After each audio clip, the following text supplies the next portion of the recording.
Taylor and Smith, when you watch them on film, Taylor's, I think, leads the NFL. Ton of penalties. Anything stand out when you watch them? They hold a lot. Now, back to Steiny and Guru on 95.7 The Game. That was a good question by Larry Krueger. I thought he almost said Taylor Swift. And that's what I thought it was.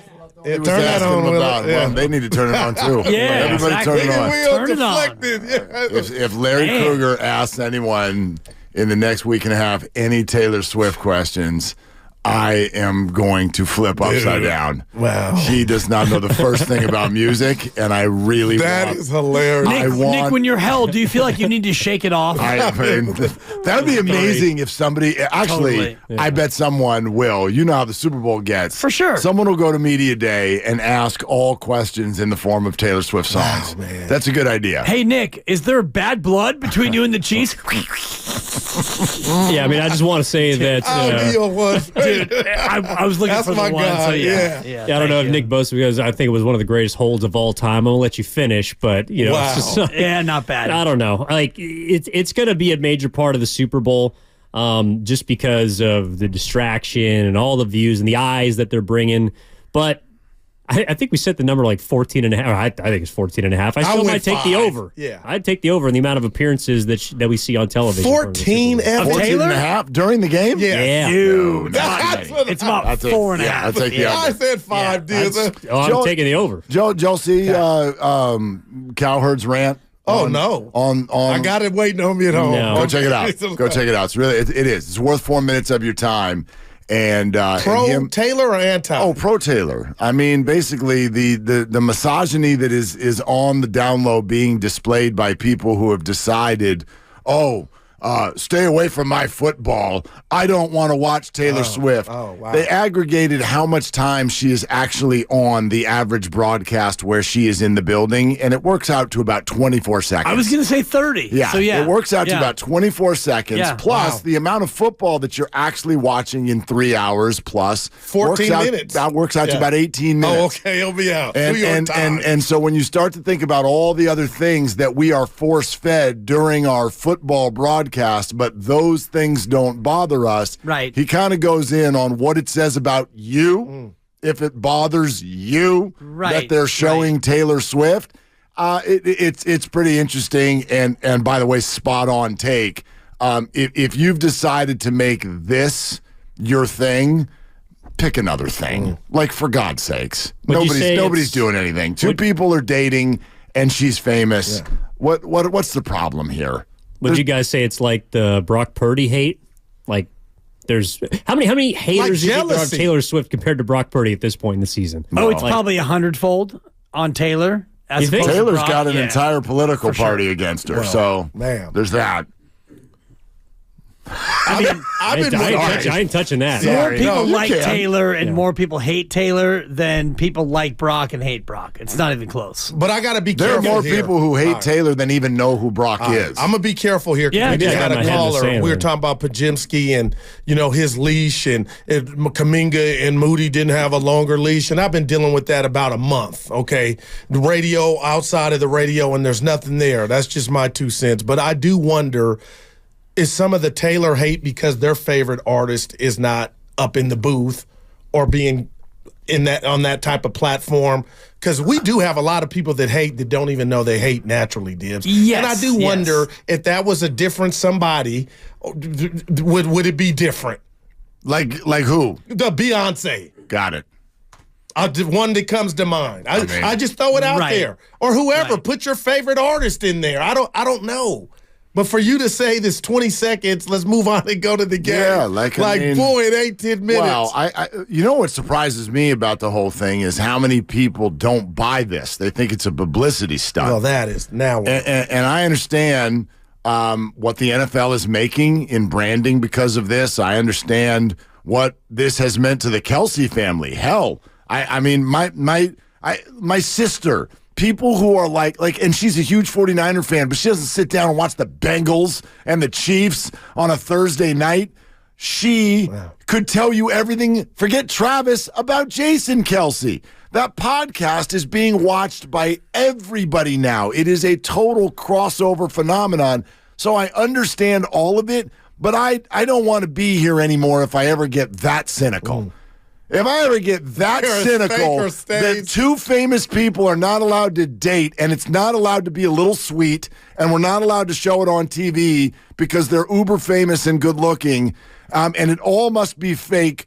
So, and we're all, being taken on this ride. Good God, the Illuminati. Like, stop. So What's the problem? We don't here? have the same level of hate for Christian McCaffrey and Olivia Culpo. Okay. And Olivia is not Taylor Swift. I'm not pretending she is, but she is a big time star in her own sphere with 5 million followers on Instagram. But we don't feel that same way because she's not Taylor Swift. So, and you can look back to any Super Bowl.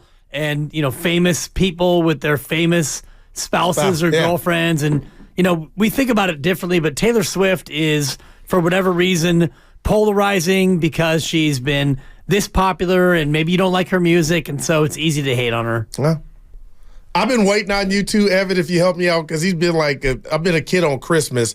I liked Evan to play some sound. And then I'm going to say what I think of the sound and get your guys' opinion and see what you give me. Go ahead, Ed. This is Jed York from 2017. We played this yesterday. We haven't accomplished enough. I own this football team. You don't dismiss owners. I'm sorry that's the facts and that's the case, but that's the fact. And I'm going to do everything that I can to get this right. This isn't about a business and running an operation to make money. We're making sure that we're doing everything that we can to reestablish this culture. And you spoke earlier today, Goo. Yeah.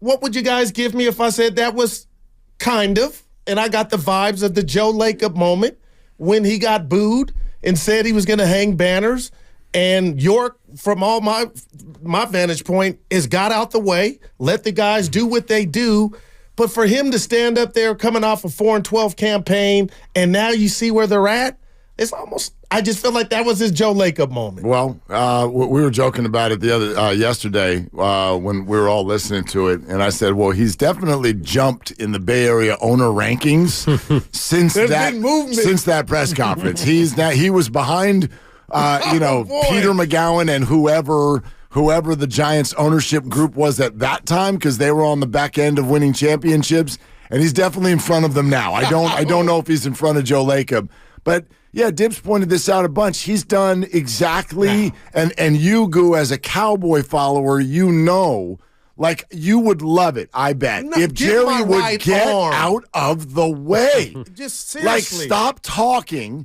stop being the face of the franchise, stop acting like you've got personnel decisions in your brain that we care about. Stop. Go away just be an awesome owner. And that's what Jed did. And that sounds more arrogant than it is, his answer there, because he was specifically asked. I want everyone to know that. He was asked, should you step down? No, we know who asked. He's like, no, you don't fire the owner. Man. You don't fire the owner. So, and since then, name 3 words that Jed York has said in those 7 years since then, until today. And that's where the kudos come for me. Because you said what you said, and you hired Shanahan, you hired Lynch, and then you got out of the way. Out of Dodge. And you let the people do what they did. But before that, it was, we're about winning championships and we're about hanging banners and all the rest of it. We're going to win the this Harbaugh class friction. And all the rest of it. He was talking. He talked and he talked and he talked. And then he hired John and Kyle and he stopped talking.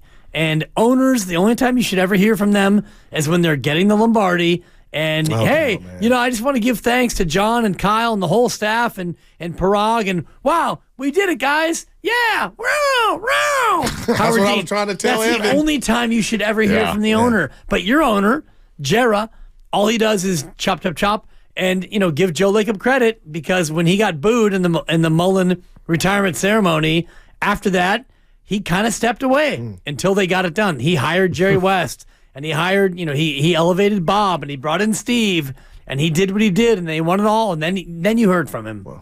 Yeah, I mean, I think there are multiple ways to own a team, but the hands-on approach, more often than not, doesn't tend to work. I would say Joe Lacob is obviously much more hands-on than Jed York is. But yeah, I would prefer that an owner doesn't meddle the way that Jerry Jones does. I mean, the team that I root for, the Spanos family, is very famous for having their fingerprints all over that team, and a lot about that, Mark Willard. And I think are so I think I bad. heard something. well, and allegedly so bad. they might be turning a corner because it sounds like they're willing to hand power over to Jim Harbaugh, which I think is the right thing to do. So someone like Jed York, I also want to make it a point that at the time in which he was, I don't know, kind of in a combative state with the aforementioned Harbaugh, he was a lot younger. I mean, he's like 45-ish or in his late 40s right now. Yep. So I think he's also grown up a lot, not just from a business standpoint, but quite literally. And I think that's a big reason why he acts the way he does. Well, and things got thrown to him in a very unsettling way, and he wasn't ready for it, right? Like, if you know the history of the 49ers and how the whole ownership situation sort of evolved to even land in the lap of Jed York, he wasn't ready for it. He wasn't ready for it. That's why the whole organization was terrible from the top down for so long. But yeah, and here's the other thing. I don't think it's necessarily off the table for an owner to have a big presence,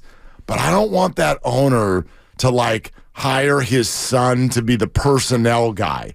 Like, go somewhere else in Dallas. And I know he just sold his stake, but Mark Cuban never bothered me because Mark had a lot to say, but it was usually about other stuff, right? Like, sometimes he'd get mad at a ref and there'd be a press conference or whatever. Sometimes. Right, but Mark Cuban was never like, now I'm going to do my weekly radio show to tell you how we're assessing players from Wichita State in the upcoming draft. Like, dude, what are you talking about? You're rich.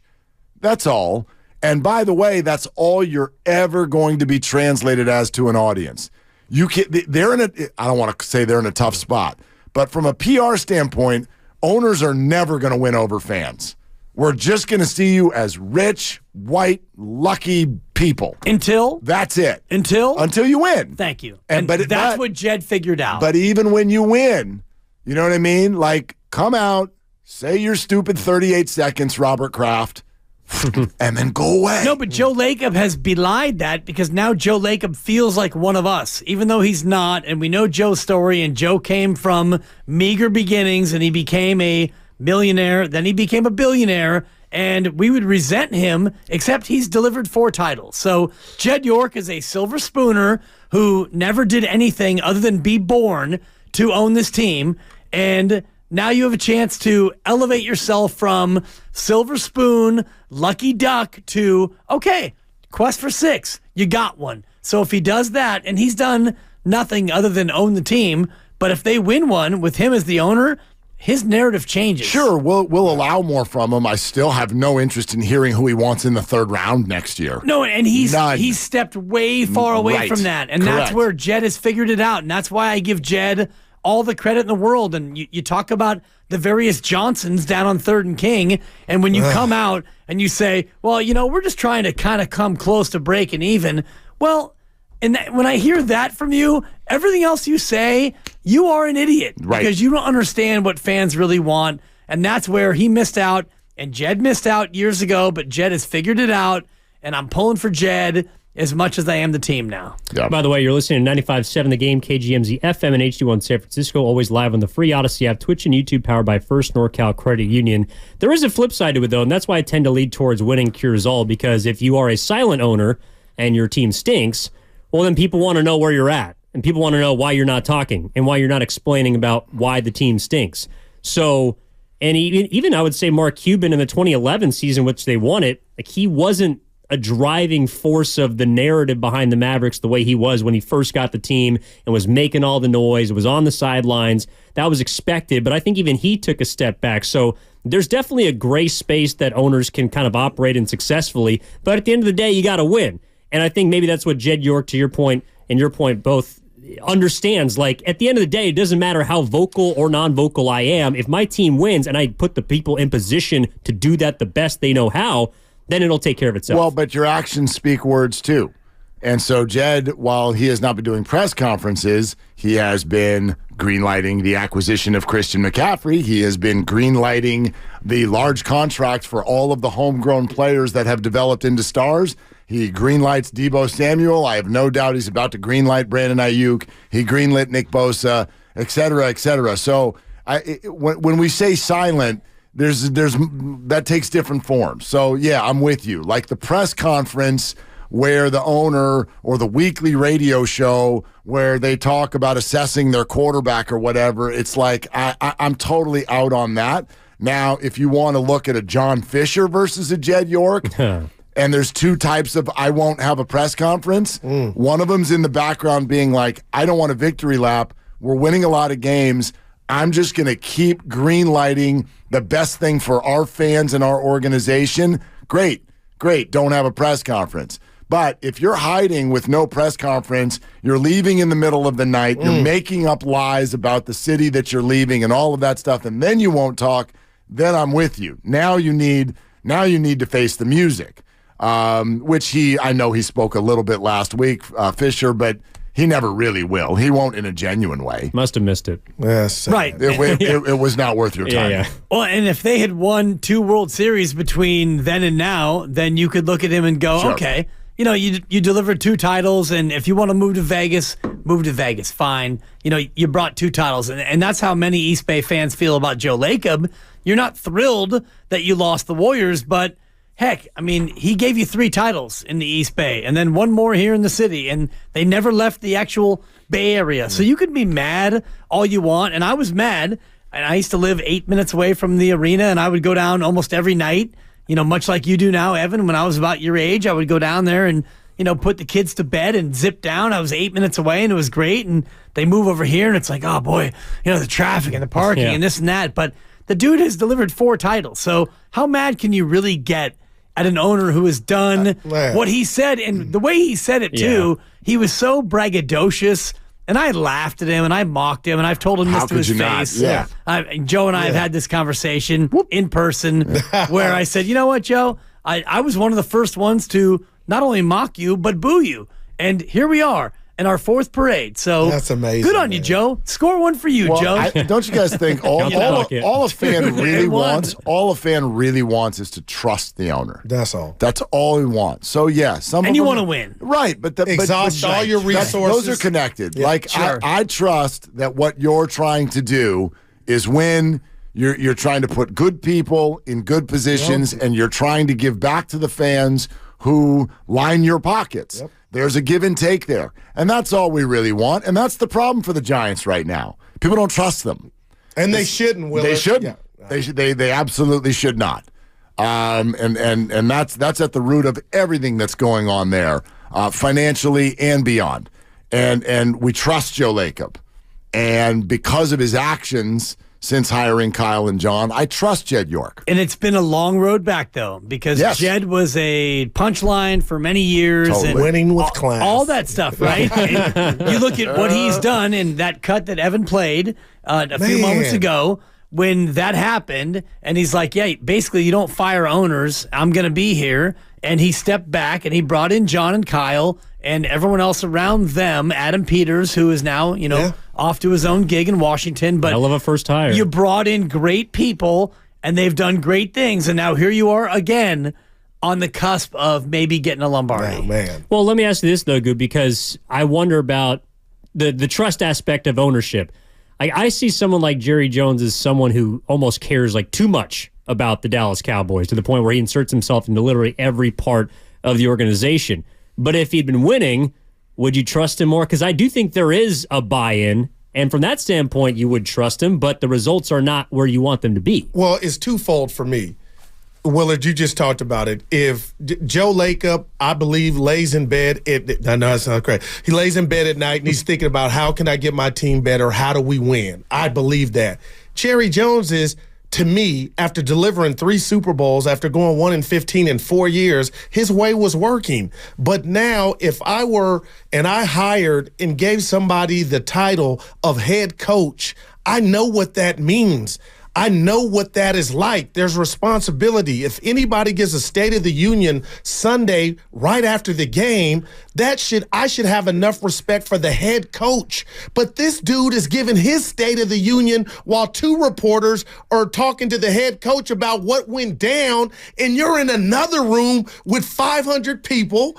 And you're neutering your head coach. So from a personal level, that's telling me you're not even getting that simplistic, Dibs. That's not Rodney Dangerfield. That is disrespectful. Right. Even if you want to fire off all that that's not the time to do it. And I see Lacob, I see Jed York, who's figured it out, and that's why I give York all the props for biting his tongue, knowing it's about the team, not my words. And that's what's killing Jerry, man. And I hate to say this because it's going to be even more of a diss on Jerry, but even Mark Davis.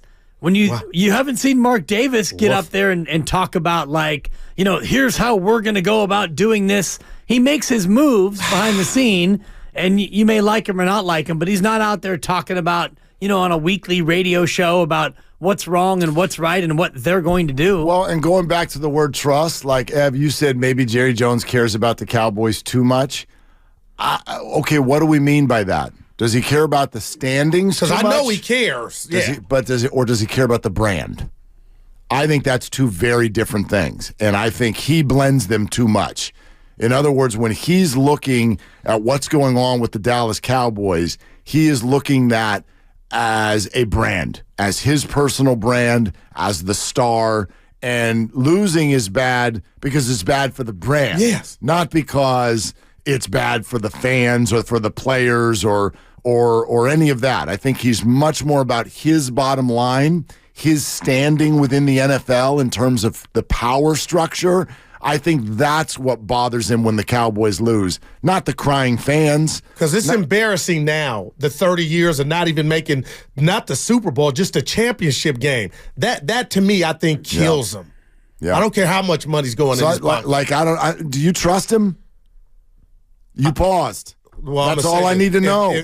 If we look at the draft, which he's a part of, they hit more than they miss. He's not throwing he's not throwing interceptions. Right, but why don't they get the results that other teams like the Niners and the Eagles do? I think it's because of his ego. No, it's because you look at Dak Prescott and think he's Brock Purdy, or you got to pull the plug when a guy shows you maybe I'm good in the regular season, but when it's go time, this guy doesn't have it. I can't go give this guy $60 million because it's going to look good and sound good. So I can't blame Jerry for Dak's shortcomings on the field when he has nothing to do with it except putting him in that position. No, you wouldn't blame him for any player on the field. Right. That's not the point, But why are you paying the guy that showed you he's not it? Well, so now we're in an indirect conversation. You don't want to blame him for Dak's shortcomings, but hold on. Who has he empowered to make personnel decisions? His son. Yeah. All right. So if you don't like your personnel, who do you want to blame? Family. Yeah. You're the one who put him in that spot. You're the one who gave him a job.